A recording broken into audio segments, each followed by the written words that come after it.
Olá, meus queridos, graça e paz a todos. Gelson Gomes, Santo Antônio do Jacinto, Minas Gerais, do canal Graça em Espírito. Passando aqui para deixar uma mensagem da palavra de Deus para você. Peço você não vá embora, não. Assiste o vídeo até o final, né, para você entender o conteúdo da mensagem, né? Antes, quero aqui agradecer você que já é inscrito no meu canal. Um forte abraço. Que Deus abençoe a sua vida, a sua família, né, seu trabalho. Que nosso Senhor possa te conceder bênçãos, né? O tempo todo, né? Que você seja guiado pelo Espírito Santo, durante a vida tiver nessa terra. Porque estando com Deus, nós estamos bem, então estamos seguros. E você que não se inscreveu ainda, peço você que se inscreva, compartilhe os vídeos com seus amigos, né? Dá o seu like se você gostar, ativa aí o sininho, clica na posição todas para quando eu postar vídeo, o YouTube possa levar até você. E assim a palavra de Deus chega a mais pessoas, que é esse o interesse do canal, né? Que a ideia do canal é esse, é levar a palavra de Deus, nada mais do que isso, a todas as pessoas que têm interesse de conhecer. Eu gostaria hoje de iniciar lendo uma história, um pouquinho da história do historiador Flávio José, né? Que ele era um historiador judeu, que depois se aliou com o povo de Roma para não morrer na Parousa, na queda do Templo de Israel. E gostaria também de falar um pouquinho do pecado, lendo na Bíblia João Ferreira de Almeida, na tradução do padre, né, João Ferreira de Almeida, e depois na tradução de Israel, na tradução de Jerusalém, para nós ver qual é o significado da palavra iniquidade e saber o que é o pecado, porque iniquidade para nós é pecado, só que lá fala diferente. Mas eu vou ler um pouquinho aqui da história de Flávio José, o historiador, por ele que nós ficamos sabendo da queda do templo, da destruição de Israel, porque o único que escapou vivo, com vida, né, naquela época foi ele, porque ele se aliou com os judeus. Tem aí na internet, você pode baixar aí a história dele, né? Que tem livros também, e um livro caro, um pouco caro, né? Mas tem aí. O nome dele é Flávio Josefo, ou apenas Josefo. Em latim, Flávios Josepos. Josepos 37 ou 38 K 100. Também é conhecido pelo seu nome hebraico, Yosef Ben Matitial José, filho de Matias. Então é a linhagem dele. Matias é variante de quem? De Mateus. E após se tornar um cidadão romano, como Tito Flávio José, em latim Titus Flavius Josepus, foi um historiador, apologista judaico romano, descendente de uma linhagem de importantes sacerdotes e reis que registrou em loco a destruição de Jerusalém em 70 de Cristo pelas tropas do imperador romano Vespasiano, comandado por quem? Por seu filho Tito, futuro imperador.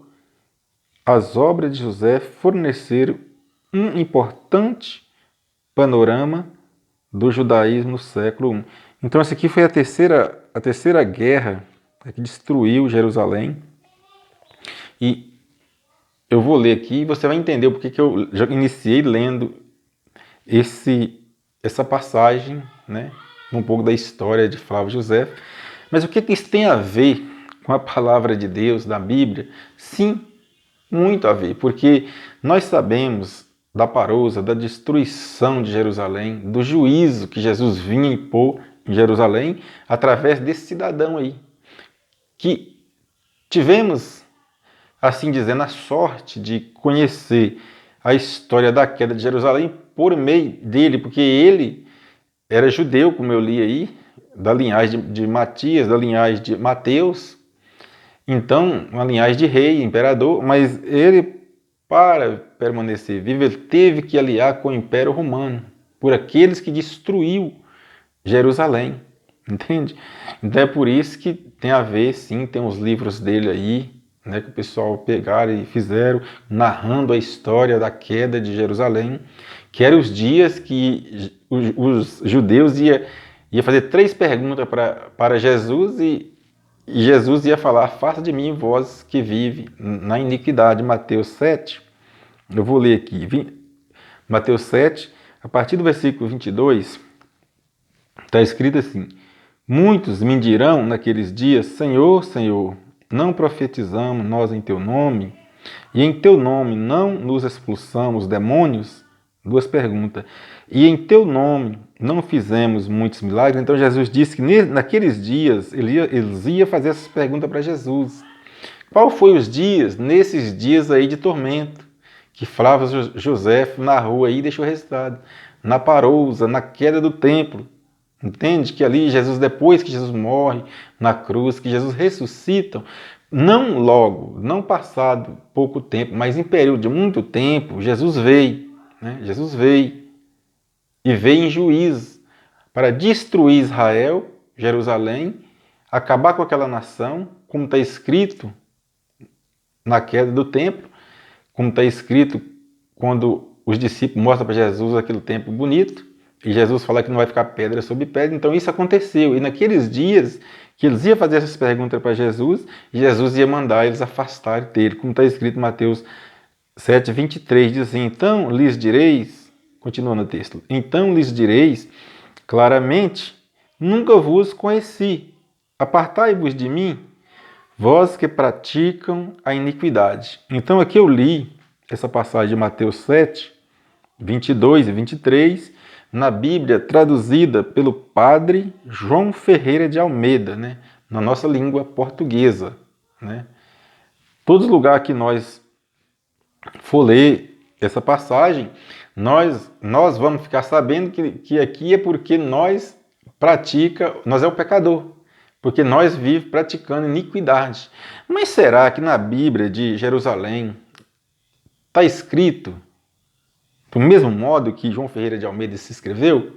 Vamos ver Mateus 7, lá em Mateus 7, para começar, o nome de Mateus lá é Matitial, entendeu? Não é Mateus, em português é Mateus. Capítulo 7, versículo 22, o mesmo capítulo, o mesmo versículo, está escrito assim: muitos me dirão naqueles dias: mestre, mestre, não profetizamos nós em teu nome? Uma pergunta. E em teu nome expelimos, lá fala expulsamos, aqui fala expelimos, lá fala demônio, aqui fala cedim. Não expelimos cedim? 2 perguntas. Em teu nome fizemos muitos milagres? A terceira pergunta. O 23, Jesus respondendo: então lhes direi, obviamente, nunca vos conheci, afastem-se de mim, vocês que vivem sem Torá. Entendeu? A Torá é a lei, as leis de Israel, as 613 leis. É o livro das leis, é a Torá. Então é esse aí que é o pecado que que Mateus 7, em português, João Ferreira de Almeida colocou iniquidade, entende? Lá na Bíblia de Israel, de Jerusalém, a mesma passagem, o mesmo versículo está falando: apartai de mim, vós que vive sem Torá. Entende? Sem a lei de Moisés. Então, por muitas pregações, por muitos ensinos, às vezes a gente não tem um conhecimento, a gente não busca. Eu mesmo ia morrer achando que essa palavra de iniquidade era pecado, era porque a gente era um pecador, era um miserável. Mas aí eu comecei a ouvir umas pregações de uns irmãos e falando que era porque o judeu vivia sem lei, e eu comecei a procurar e encontrei que realmente eles tinham razão. Eles tinham razão no que eles estavam falando. Porque a tradução, João Ferreira de Almeida, traduziu em português, mas traduziu iniquidade, uma vez que na Bíblia de Israel, a iniquidade é viver sem a lei deles, que tem o nome de Torá. Gálatas 4, Versículo 3 está escrito assim: assim também nós, quando éramos meninos, estavam reduzidos à servidão debaixo dos rudimentos do mundo. Paulo falando deles, né? E quando eles eram meninos, ou seja, quando eles não tinham conhecimento da palavra de Deus, de Jesus, estava sujeito à servidão daquelas leis. Entende? Ele faz a comparação ali de menino, mas uma figura de linguagem. 4. Mas, vindo a plenitude dos tempos, Deus enviou seu filho, nascido de mulher, nascido debaixo de leis. Olha, para ver que Jesus não nasceu acima da lei. Jesus nasceu de uma mulher, mas ele vivia ali debaixo da lei. Porque ele veio para cumprir aquelas leis. Ele não podia transgredir ela. Porque ele veio de mulher. Jesus era homem. Jesus de Nazaré. Então ele veio ali debaixo da lei. E Paulo diz que eles eram meninos no conhecimento. Mas quando Deus manda o seu filho, que ele nasceu de mulher e nasceu debaixo da lei, então agora a coisa começa a mudar. Versículo 5. Para resgatar os que estavam debaixo de lei, a fim de receber a doação de filhos. Então agora não é mais escravo, não está mais debaixo de rudimentos. Quando Jesus veio resgatar eles, os judeus, né? Agora está nas condições de filhos, porque aqui Jesus já tinha morrido. Quando Paulo está pregando aqui, Jesus tinha morrido, já tinha ressuscitado.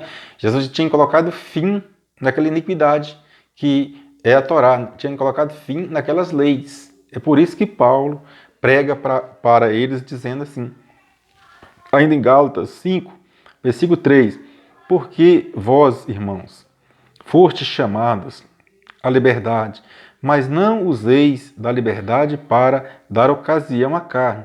Antes, pelo amor, servir-vos uns aos outros. Então, aqui, eles não estão mais debaixo de leis. Agora eles é livre. Mas Paulo está falando para eles assim que, porque eles estão livres, eles não vai dar lugar à carne, eles vão viver em espírito. Porque se eles dão liberdade à carne, vai acabar fazendo coisas erradas. Entende? Agora eles têm que conhecer que está livre daquela lei, não precisa mais daquela lei para eles terem uma qualidade de vida boa, né? Na presença do Pai, porque agora já é filho, entende? Não é mais por lei, é por amor. Então aqui, Paulo está tentando para ensinar a eles uma nova maneira de viver, um novo jeito de viver, em graça e não em leis. 14. Pois toda a lei se cumpre numa só palavra, a saber, amarás ao teu próximo como a ti mesmo. Entende? Aqui agora tem que prevalecer o amor. Não é mais por lei, é por amor. Amar o seu próximo como a ti mesmo. Porque uma vez que você ama alguém como você mesmo, você não vai desejar que aquela pessoa se dá mal, você não vai querer ver aquela pessoa passando necessidades, você não vai querer ver aquela pessoa deitada numa cama, sofrendo sem você não ajudar, entende? Você não vai querer ver ninguém passando fome, que se você puder você ajuda, entende? Você não vai querer ver ninguém andando aí numa vida totalmente errada, que você vai chegar até ele, vai explicar a palavra de Deus, vai trazer aquela pessoa para conhecer a Deus em você. É nesse sentido que Paulo estava falando. Gálatas 5:16. Digo, porém, andai pelo Espírito e não a vez de cumprir a cobiça da carne. Entende? Paulo está falando em Gálatas 5:16 que se você andar pelo Espírito, a sua carne não domina o Espírito. Entende? Para cobiçar coisas alheias, né? Coisas erradas. Então é nesse sentido que Paulo estava falando. Andais, viveis no mundo, mas em espírito, porque o espírito ele puxa para as coisas do céu, para as coisas de cima e não para as coisas da terra. O espírito ele não tem usura, ele não tem ganância, entende? O espírito não quer que as coisas do mundo sejam só daquela pessoa, só dele. Não, o espírito quer que todos tenham, todos alcancem a salvação, todos tenham uma vida boa na terra, entende? Se você viver em espírito, você vai entender o que eu estou falando. 17. Porque a carne, olha aqui, ó, porque a carne luta contra o espírito e o espírito contra a carne. E estes se opõem um ao outro para que não façais o que queres. Então O espírito, ele milita contra a carne contra o espírito. Entende? É uma confusão, porque a carne é terra, e nós sabemos que a carne é Adão. No sistema religioso não fala isso, mas Adão era um homem que ele não tinha espírito, ele era um homem carnal.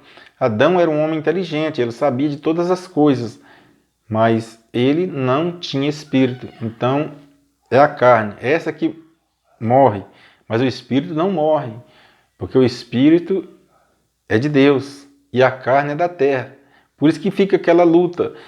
Eu não sei se já aconteceu com você, você vai entender o que eu vou falar agora. Eu não sei se deu, mas eu vou falar.